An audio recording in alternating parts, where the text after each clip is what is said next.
Le garçon qui a trouvé les corps s'appelait Miguel.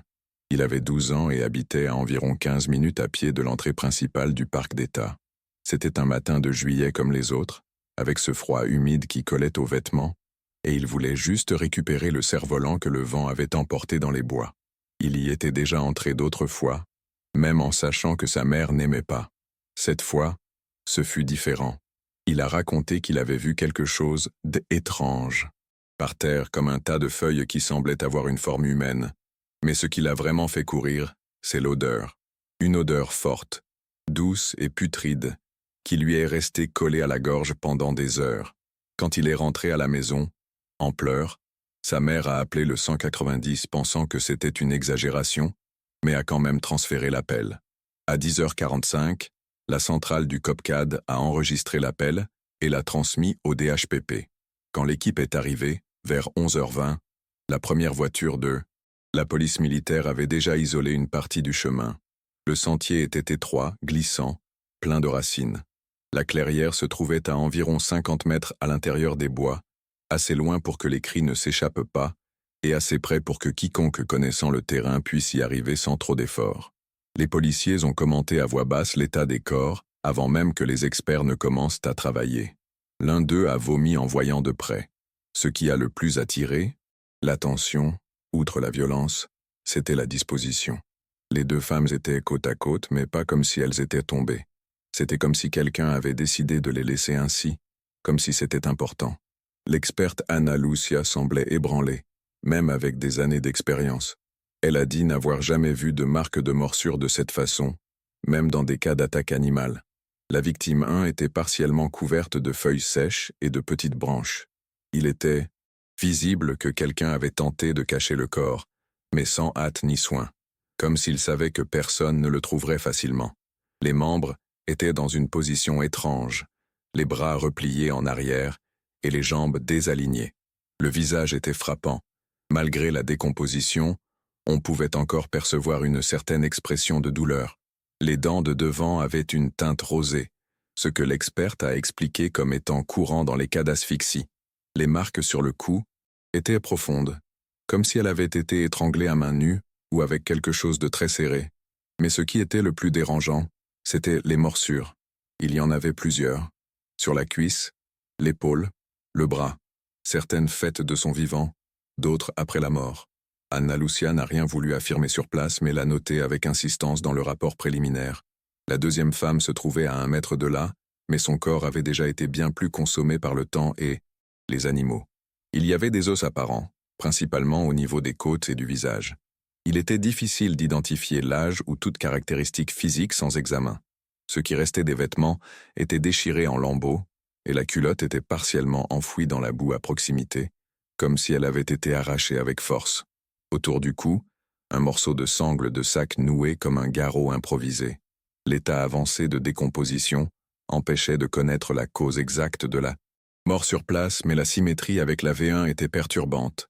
C'était comme s'il et qui que ce soit voulait montrer quelque chose, un schéma, un message. Et le plus étrange, il n'y avait pas de marques évidentes de lutte sur place. Aucun signe clair de traînée, comme si les victimes avaient marché jusqu'ici d'elles-mêmes ou avaient été transportées facilement. L'équipe d'experts s'est divisée pour balayer les environs. La clôture rompue, située à environ 5 mètres de la clairière, a immédiatement attiré l'attention. Il n'y avait pas de sens à ce qu'elle soit là, au milieu des bois, mais elle semblait délimiter une zone auparavant utilisée pour quelque chose, peut-être une partie d'un ancien sentier de service ou une zone d'accès restreint qui a été abandonnée. Le fil de fer était tordu vers l'extérieur, ce qui suggérait que quelqu'un était entré par là en venant de l'extérieur du sentier officiel. Juste à côté, ils ont trouvé quelque chose qui a laissé tout le monde silencieux pendant quelques minutes, de petits morceaux de tissu avec des taches sombres qui à l'œil nu ressemblaient à du sang séché, et de minuscules fragments d'os, comme des miettes. L'experte a tout ramassé avec soin, mentionnant qu'il était possible qu'ils aient été traînés par des animaux, mais qu'il y avait aussi une réelle chance que d'autres restes humains soient enterrés à proximité. Juste une minute, les amis. N'oubliez pas de laisser un commentaire, ce sera très important pour nous. Et d'ailleurs, y a-t-il déjà eu un cas de ce genre ou similaire dans votre ville? Commentez pour que nous puissions lire. Pendant ce temps, le délégué Gustavo Mendes observait tout en silence, son carnet à la main, mais sans rien noter. C'était la 3e fois en moins d'1 an que des corps de femmes étaient retrouvés dans un rayon de 2 kilomètres à l'intérieur du parc. Les autres cas étaient toujours ouverts, tous avec des caractéristiques similaires. Victimes de sexe féminin, marques d'étranglement ou d'étouffement, signes de violence physique et toujours un élément étrange. Dans les cas précédents, des coupures de forme géométrique sur le tronc. Cette fois, les morsures. C'était comme si l'auteur évoluait, testait. Gustavo en a parlé à l'experte Ana Lucia, d'un ton presque résigné. Elle a simplement acquiescé d'un rapide hochement de tête. Il n'y avait pas encore de certitude, mais le schéma se dessinait. Et ce qui était troublant, c'était le fait que tout continuait à se produire là, dans un lieu public, fréquenté par des familles et des enfants. Le garçon, Miguel, attendait avec sa mère à la base de la police environnementale, tremblant et les mains couvertes de boue jusqu'au coude. Un des agents a tenté de lui parler une fois de plus, mais le garçon ne faisait que répéter qu'il avait vu les jambes sortir de sous les feuilles. Et ensuite, un visage très blanc avec des trous noirs à la place des yeux. Il était difficile de savoir ce qui était le fruit de l'imagination enfantine et ce qu'il avait réellement vu. Sa mère tentait de le calmer, mais on pouvait voir la panique sur son visage à elle aussi. Quand l'assistante sociale est arrivée, il était déjà plus calme, mais n'a plus voulu parler. Il a dit qu'il ne voulait plus jouer au cerf-volant et qu'il n'entrerait plus jamais dans les bois. L'équipe a jugé préférable de ne pas forcer. Même n'étant qu'un enfant, il était probablement la seule témoin indirecte de quelque chose que personne là-bas ne parvenait à comprendre complètement. Vers 13 heures, les techniciens ont commencé à préparer le transport des corps vers l'IML, Institut médico-légal. C'était un processus long et délicat, surtout en raison de l'état de décomposition. Pendant ce temps, d'autres agents sont arrivés pour aider au balayage complet de la zone. L'ordre était clair, trouver tout signe qui pourrait indiquer comment ces femmes étaient arrivées là, qui elles étaient et ce qui s'était passé. Un des experts a trouvé une boucle d'oreille argentée partiellement enfouie près de la racine d'un arbre, à environ 4 mètres de la clairière. Peu après, ils ont trouvé un morceau de tissu imprimé, enroulé autour d'une branche plus haute. Cela ressemblait à un foulard ou une partie d'un chemisier. Il était déchiré, avec un bord taché. Tout a été recueilli, photographié, catalogué. Le climat était tendu. Personne ne parlait fort.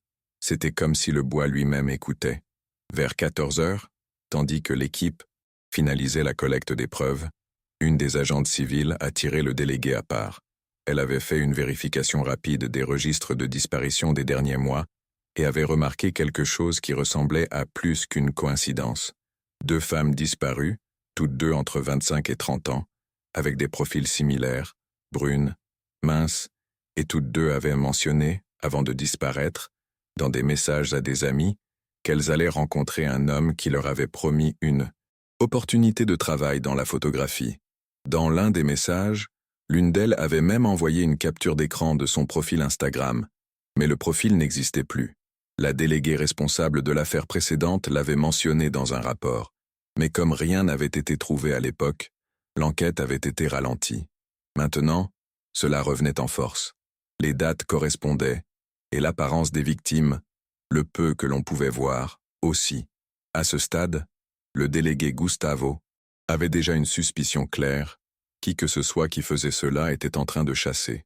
La clairière, isolée, accessible par un point non conventionnel, indiquait une connaissance du terrain qui n'était pas commune. Il fallait connaître le parc, savoir où la végétation était plus dense, où le mouvement des visiteurs était moindre. Cela ne semblait pas aléatoire.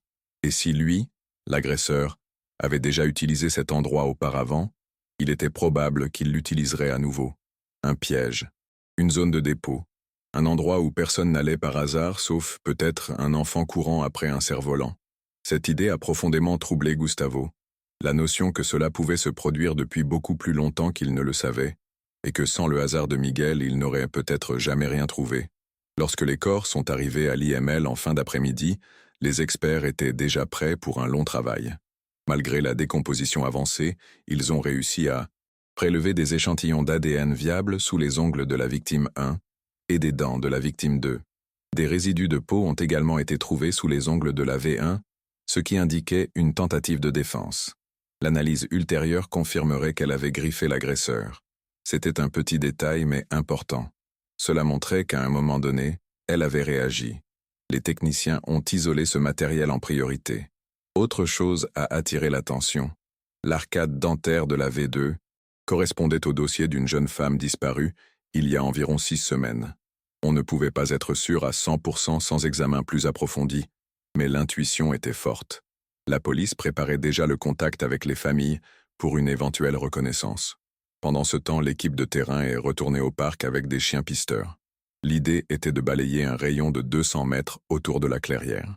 L'endroit était grand et la végétation dense rendait la visibilité difficile. Les chiens ont indiqué un point près de la clôture rompue, une petite pente avec de la terre fraîchement remuée. Ils ont commencé à creuser avec précaution et, à environ 40 cm de profondeur, ont trouvé ce qui semblait être une mandibule humaine isolée. L'expertise a confirmé qu'elle était récente, probablement de quelques semaines. À côté, des restes de tissus à motifs floraux et un bouton. Plus loin, des morceaux de cuir chevelu adhérant à de la terre humide. La suspicion de multiples victimes était pratiquement confirmée. Cette clairière n'était pas une scène isolée. C'était un dépôt, une sorte de cimetière improvisé. Et l'agresseur savait exactement ce qu'il faisait. En début de soirée, le parc a été fermé au public indéfiniment. Des gardes municipaux et des agents de la police civile maintenaient un périmètre d'isolement, mais malgré cela, des curieux ont commencé à apparaître près des entrées secondaires. Il a suffi que la nouvelle fuite dans les groupes WhatsApp locaux pour que les théories commencent à circuler. Certains parlaient de rituels, d'autres disaient que c'était l'œuvre d'un tueur en série. La plupart ne faisaient que répéter ce qu'ils avaient entendu, mais cela a commencé à gêner le travail. À la base des opérations, le délégué Gustavo a décidé de maintenir le plus grand secret possible. Il ne voulait pas de la presse là, avant de comprendre à quoi il était confronté. L'historique de la zone commençait à peser. Les anciens récits de disparition prenaient un nouvel éclairage, et des doutes surgissaient quant au nombre de cas classés qui pouvaient en fait être liés. Plus tard, en révisant les registres du système interne, un enquêteur a trouvé 3 rapports d'incidents qui, à première vue, semblaient déconnectés mais qui prenaient maintenant tout leur sens. Toutes les victimes avaient disparu après avoir pris rendez-vous avec un homme qui offrait des postes, dans 2 cas, comme assistante de production de mode, dans un autre, comme réceptionniste d'événements. Les faux profils utilisés dans ces cas avaient toujours le même modèle. Photos bien produites, noms communs, peu de publications, mais toujours avec des invitations à des entretiens dans des lieux éloignés. Dans les captures d'écran recueillies par les amis et la famille, le langage utilisé dans les messages était poli, avec des promesses de rémunération supérieure à la moyenne et des rencontres rapides, juste pour aligner les attentes. L'heure se répétait également, toujours fixée en fin de matinée entre 10h et 11h. Le schéma était là depuis le début. Personne ne l'avait juste remarqué. La suspicion que les victimes avaient été conduites à la clairière par quelqu'un de connu ou, du moins, qui semblait digne de confiance, a commencé à prendre de l'ampleur. Les enquêteurs ont parlé aux proches des disparus et ont découvert que toutes avaient commenté, dans les semaines précédant leur disparition, des conversations en ligne avec un homme qui se disait photographe amateur, intéressé à découvrir de nouveaux visages. Aucune d'elles ne semblait méfiante, ce qui renforçait l'hypothèse que l'auteur savait comment approcher, manipuler et convaincre. Il n'y avait pas de dossier de violence domestique ou d'antécédents policiers des victimes, ce qui indiquait qu'elles n'avaient aucune raison de craindre des étrangers, encore moins dans une petite ville où tout le monde se connaît. Pendant ce temps, la pression sur l'équipe augmentait. L'affaire, qui avait commencé comme une simple découverte de corps, avait déjà attiré l'attention nationale, en particulier dans les groupes de réseaux sociaux consacrés aux disparitions et aux crimes réels. Le forum où ce rapport a été initialement publié a reçu des milliers de commentaires, avec des personnes échangeant des informations, des théories et des connexions possibles. Mais au milieu de toute cette agitation, la police restait concentrée sur la recherche de preuves concrètes dans le parc, principalement dans la zone proche de la clôture rompue. Le délégué Gustavo ne cachait pas sa fatigue, mais maintenait fermement l'idée que cette affaire devait être résolue le plus rapidement possible. À partir du début de la soirée, l'équipe a commencé à surveiller les accès au parc de manière plus rigoureuse, y compris les chemins moins connus. Il était évident que l'agresseur connaissait bien les lieux et exploitait les failles du système de surveillance. Lors d'une ronde par l'un des accès secondaires, un policier a remarqué un petit feu de camp éteint, entouré de restes de papier et de fragments d'emballage plastique. Pour ceux qui ne connaissaient pas la zone, cela pouvait ressembler à un simple campement improvisé, mais pour les agents, c'était une piste possible. La présence de feu indiquait que quelqu'un y avait passé la nuit récemment. L'équipe a tout documenté et demandé des renforts pour un balayage plus détaillé des environs. À côté du feu de camp, ils ont également trouvé un morceau de bois avec des taches sombres qui, après avoir été testés, se sont révélés compatibles avec du sang. L'absence de toute perturbation à proximité indiquait que l'endroit n'était pas fréquenté par les visiteurs ordinaires. Le délégué Gustavo a commencé à imaginer un scénario où le criminel utilisait cet espace pour nettoyer des objets ou même se cacher. Pendant le parcours de la ronde, des fragments d'ongles et des cheveux ont également été trouvés coincés dans des branches basses, suggérant une brève lutte, peut-être une tentative de fuite. Le parc, qui pour beaucoup était synonyme de loisirs et de contact avec la nature, se transformait alors en un piège silencieux, où la violence se produisait loin des regards de tous. Au petit matin suivant, les examens toxicologiques effectués sur les victimes ont révélé la présence de substances sédatives dans leur organisme. Cela indiquait qu'elles avaient probablement été droguées avant l'attaque, ce qui expliquait le manque de résistance physique significative sur les lieux. Cette information a ajouté un nouvel élément à l'enquête. L'agresseur avait les connaissances nécessaires pour manipuler ses victimes, les rendant vulnérables. Les experts ont également découvert que les marques de morsure présentaient un motif irrégulier, comme s'il s'agissait de tentatives de communication ou même d'une forme de marquage. Aucun animal connu n'avait ce type de dentition spécifique. L'hypothèse que l'agresseur avait un comportement obsessionnel lié à ses propres rituels a pris de l'ampleur au sein de l'équipe. De plus, les caméras de sécurité situées aux entrées du parc ont été examinées plus attentivement. Au cours de la matinée de ce même jour, il a été possible d'identifier la silhouette d'un homme marchant d'une manière décontractée sur le sentier principal, à peu près à l'heure de la disparition des victimes. Il portait un sac à dos noir et semblait familier avec l'environnement.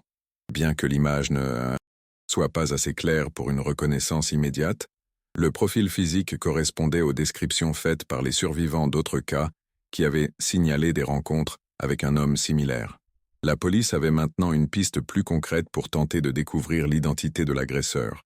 La journée a commencé à traîner au poste de commandement improvisé dans le parc.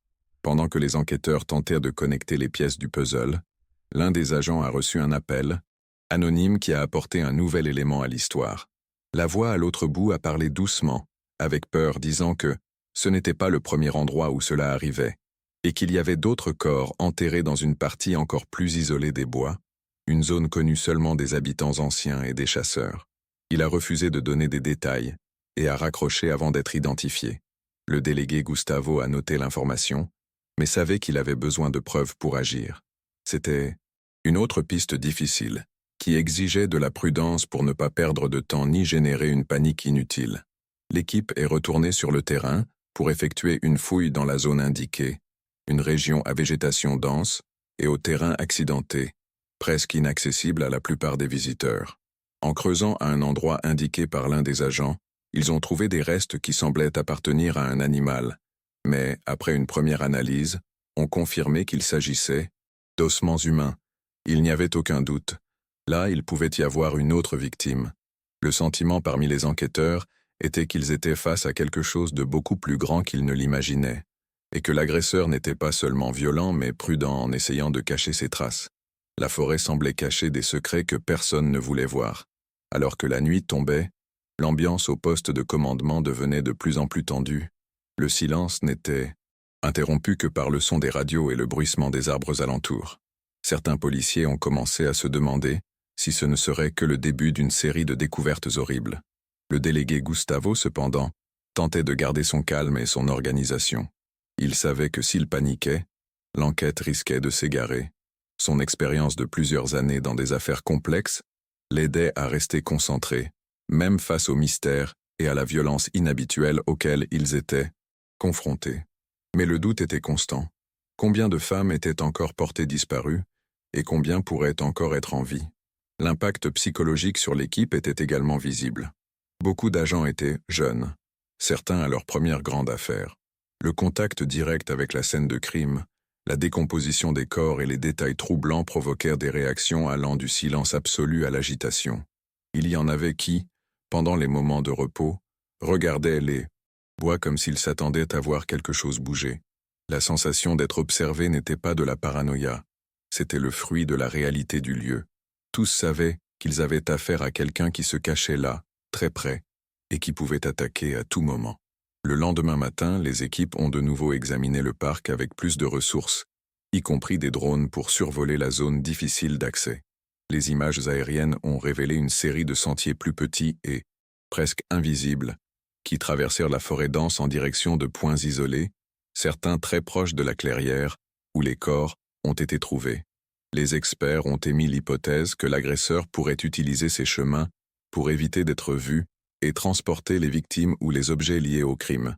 Les analyses du sol indiquaient également des endroits où la terre avait été récemment remuée, renforçant la suspicion que la forêt cachait plus de secrets. Pour ceux qui regardèrent de loin, cela ressemblait à une forêt ordinaire, mais pour ceux qui étaient là, c'était un territoire hostile et plein de menaces. Pendant ce temps, des entretiens ont commencé à être menés avec les habitants et les visiteurs qui fréquentèrent le parc les jours précédant le crime. Une femme, qui passait par là presque tous les jours pour marcher, a raconté qu'elle avait remarqué un homme étrange, vêtu simplement, portant toujours un sac à dos sombre, marchant seul et regardant fixement le sol. Pin n'interagissait jamais avec personne, mais attirait l'attention par son comportement agité et par le fait qu'il disparaissait pendant des heures dans les bois.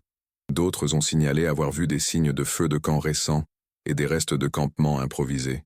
La police a commencé à envisager la possibilité que le suspect pourrait vivre temporairement dans la forêt, utilisant le parc comme cachette et zone d'opération. Au milieu de l'enquête, un détail curieux a émergé, des enregistrements récents de vols dans des véhicules stationnés dans le parc, toujours en fin de matinée, entre 10h et 12h, coïncidant avec l'heure des disparitions. Les objets volés étaient de simples effets personnels, tels que des sacs, des portefeuilles et des téléphones portables, mais aucun des propriétaires n'avait signalé les vols, probablement par crainte, ou parce qu'ils pensaient que cela n'en valait pas la peine. Cela indiquait que l'agresseur pouvait utiliser ces vols pour obtenir les biens des victimes, peut-être même pour égarer la police ou créer un sentiment de confusion autour de l'affaire. L'équipe a commencé à relier ces petits crimes aux disparitions, cherchant des schémas qui pourraient aider à identifier le criminel.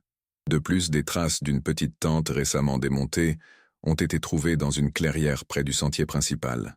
L'endroit ne semblait pas être un point commun pour les campements, ce qui renforçait la thèse selon laquelle le suspect utilisait cet espace de manière temporaire et cachée. Aux alentours, des signes de feu de camp et des emballages jetables indiquaient qu'il y passait plusieurs heures, probablement en attendant ou en planifiant ses attaques. Le sentiment parmi les agents était qu'il marchait sur un terrain miné, où chaque pas pouvait révéler quelque chose de nouveau ou de dangereux. L'enquête entrait dans une phase critique, la police cherchant à assembler les fragments d'un puzzle qui semblait de plus en plus compliqué.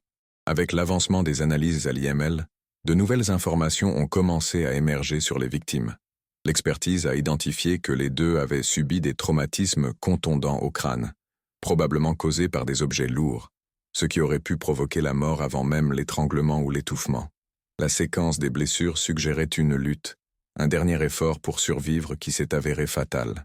Cela expliquait l'absence de signes de défense plus évidents sur les lieux, car les agressions ont pu avoir lieu à un autre point de la forêt, près de la cachette de l'agresseur, avant que les corps ne soient transportés à la clairière. La complexité de l'affaire augmentait, avec la possibilité que la victime 2 ait été tuée en premier et la victime 1 peu après, à des moments proches. Une autre découverte troublante a été l'identification de particules de sol spécifiques sur les vêtements des victimes, un sol qui n'était pas courant sur le sentier principal, mais plutôt dans une zone de végétation plus dense, au sud de la clairière. Cela soulevait l'hypothèse que les femmes avaient été retenues captives, ou du moins retenues à cet endroit pendant un certain temps avant leur mort. Le délégué Gustavo a décidé d'étendre les recherches à cette région, conscient que chaque minute comptait pour trouver des pistes supplémentaires. Le sentiment qui dominait l'équipe était qu'il chassait un prédateur qui connaissait non seulement le parc, mais aussi les routines des personnes qui fréquentèrent la zone. La ville entière semblait regarder cette affaire avec un mélange de peur et d'espoir. Alors que le soleil commençait à baisser à l'horizon, L'équipe poursuivait ses recherches dans la région indiquée par les analyses du sol. La forêt dense rendait la progression difficile, et la sensation d'isolement augmentait la tension.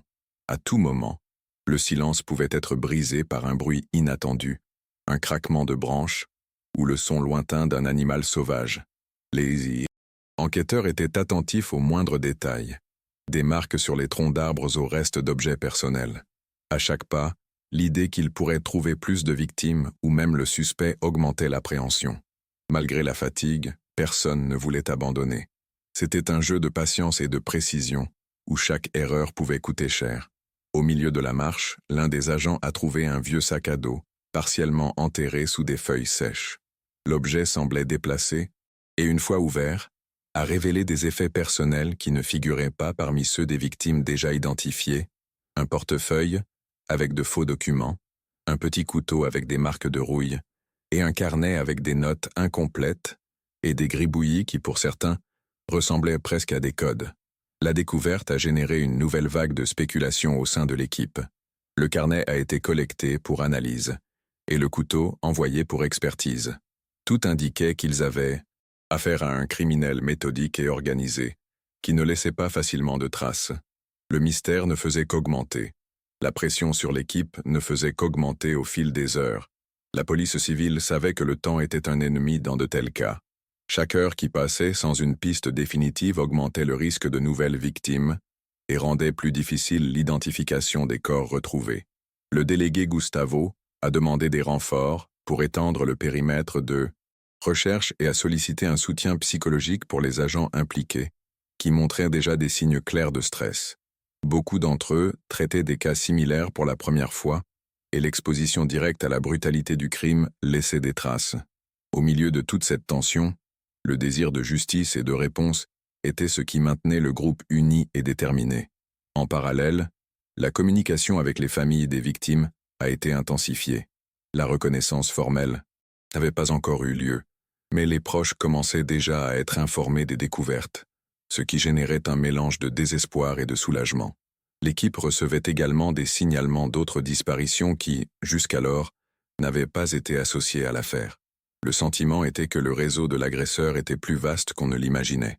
C'était une toile de violence qui s'étendait au-delà du parc, impliquant des personnes qui n'avaient peut-être jamais emprunté le sentier, mais qui étaient tombées dans les mêmes pièges de fausses promesses et de rendez-vous fixés.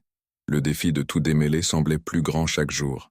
Avec l'arrivée de la nuit, le parc restait isolé et les agents renforcèrent la sécurité aux accès. L'ambiance était lourde et la fatigue commençait à peser sur tous. Lors d'une réunion rapide, le délégué Gustavo a souligné l'importance de revoir toutes les informations recueillies jusqu'alors et de prioriser les prochaines actions.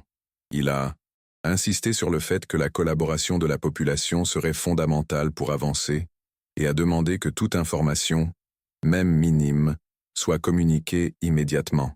Le sentiment était que chaque détail pourrait être la clé pour résoudre le mystère, mais aussi que l'agresseur était toujours à proximité observant. Pendant ce temps, le laboratoire d'analyse d'ADN a confirmé l'identité des victimes. 2 femmes disparues depuis environ 1 mois, toutes 2 ayant été approchées par un homme qui leur offrait du travail comme mannequin, exactement comme la police le suspectait. La confirmation a apporté un soulagement aux familles, mais a également renouvelé l'urgence de l'enquête. L'équipe savait qu'elle devait maintenant trouver le responsable, avant qu'il n'attaque à nouveau. La tension et la peur se sont propagées non seulement dans le parc, mais dans toute la ville, où les gens ont commencé à éviter de sortir seuls, surtout le matin. Les jours suivants, la police a concentré ses efforts sur le croisement des données de disparition, de vols et de signalements de rencontres suspectes dans les zones proches du parc. À partir des messages récupérés des téléphones portables des victimes, ils ont découvert un schéma. L'agresseur utilisait plusieurs faux comptes pour approcher de jeunes femmes, se présentant toujours comme quelqu'un du milieu de la mode ou de la photographie. De plus, les analyses du carnet trouvé dans le sac à dos ont révélé des notes sur les horaires, les itinéraires à l'intérieur du parc et des noms qui n'avaient pas encore été identifiés. Tout indiquait qu'il planifiait chaque étape avec soin, adaptant toujours son approche pour ne pas être attrapé. Une équipe spécialisée dans les profils criminels a été appelée pour aider à établir le profil de l'agresseur. Selon les spécialistes, le schéma de violence, la manière dont les corps étaient disposés et l'utilisation de morsures indiquaient un comportement obsessionnel, avec un possible historique d'abus et un désir de contrôle extrême. Le mode opératoire suggérait quelqu'un qui mêlait la violence physique à un besoin de laisser des marques, peut-être pour dominer ou terroriser ses victimes. Cela augmentait le défi pour les enquêteurs qui devaient non seulement trouver le criminel, mais aussi comprendre ses motivations pour éviter que d'autres ne soient victimes. Lors d'une nouvelle incursion dans la forêt, l'équipe de recherche a trouvé une cachette improvisée sous un enchevêtrement de branches et de feuilles. C'était petit, suffisant pour qu'une personne puisse se cacher ou rester des heures sans être vue. À l'intérieur, il y avait des restes de nourriture en conserve, des bouteilles vides et une paire de baskets sales qui n'appartenaient à aucune des victimes. Il y avait aussi un sac en plastique avec plusieurs emballages de médicaments contrôlés, renforçant l'hypothèse que l'agresseur vivait là pendant de longues périodes, planifiant probablement ses crimes. L'endroit a été isolé pour expertise, et les équipes ont intensifié la surveillance pour capturer tout mouvement suspect. La même nuit, un témoin, qui a préféré rester anonyme, a appelé le commissariat signalant avoir vu un homme correspondant aux caractéristiques décrites par les caméras, marchant sur le sentier principal peu avant 10 heures le 21. Il portait un sac à dos et semblait observer les allées et venues, attendant quelqu'un. La description correspondait au profil établi jusqu'alors. La police a commencé à surveiller les réseaux sociaux de la région à la recherche de nouvelles victimes potentielles et à augmenter les patrouilles dans le parc aux heures critiques. Le sentiment était celui d'une course contre la montre pour éviter que la violence ne continue. Au fil des jours, l'enquête a progressé dans la collecte de témoignages et l'analyse des preuves. Les rapports finaux ont renforcé la suspicion selon laquelle les victimes ont été immobilisées et droguées avant d'être emmenées à la clairière. Les blessures indiquaient une lutte, mais rien qui n'empêche l'agresseur de garder un contrôle total. L'expertise a également trouvé des fibres textiles sur les corps qui n'appartenaient pas aux victimes, indiquant la possible présence d'une tierce personne sur les lieux ou d'objets utilisés lors de l'agression. L'équipe a commencé à envisager que le criminel pouvait ne pas agir seul, ou du moins, qu'il utilisait des objets pour dominer ses victimes. Parallèlement, la police a arrêté un homme qui correspondait au profil établi par les caméras et les récits.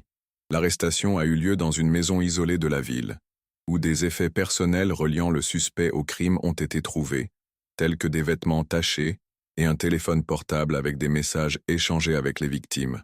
Il a nié toute implication, mais les preuves étaient accablantes.